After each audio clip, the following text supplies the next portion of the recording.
For more on the hearing, we're joined by Bret Jacobson, co-founder of digital advocacy firm Red Edge, and Lauren DeLissa Coleman, a digicultural trend analyst. Great to have you both on.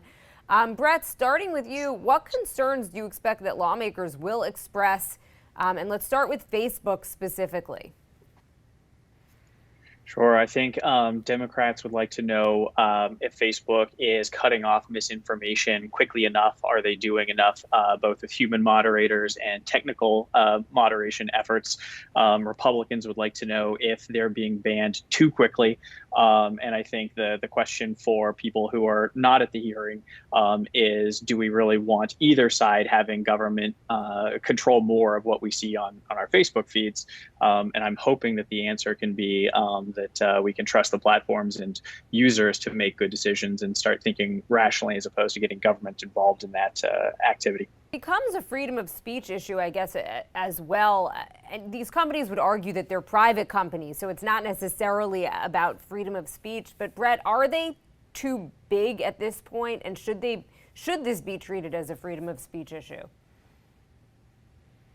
It should be treated as a freedom of speech issue in so much as they have freedom of speech, and they have a responsibility to try to curtail irresponsible or violence-inducing content. So we want to keep robust protections for platforms to be able to try to weed out bad, harmful content.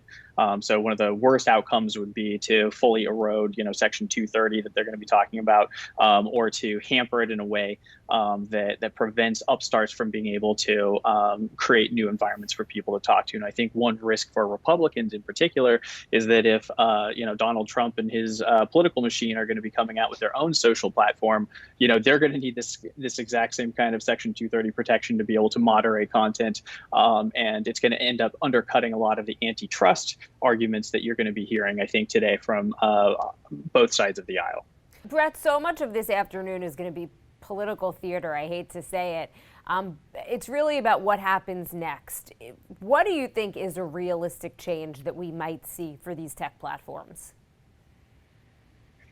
I think a responsible review of the laws to make sure that there is enough responsibility placed on the platforms just to make sure that they're doing their due diligence. I think a concerning potential outcome is if the Facebook proposal that we're seeing floated actually, is picked up on by the government, which is essentially having the government seal of approval for what best practices would be.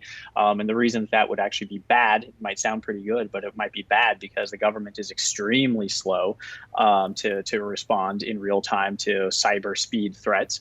And they would rely on only the biggest companies, the entrenched interests, to decide what is helpful. And that usually goes to the end of blocking some of those small entrants that Lauren is talking about that we want to make sure have the opportunity to thrive and to grow and to help make things the healthiest digital ecosystem that we can have.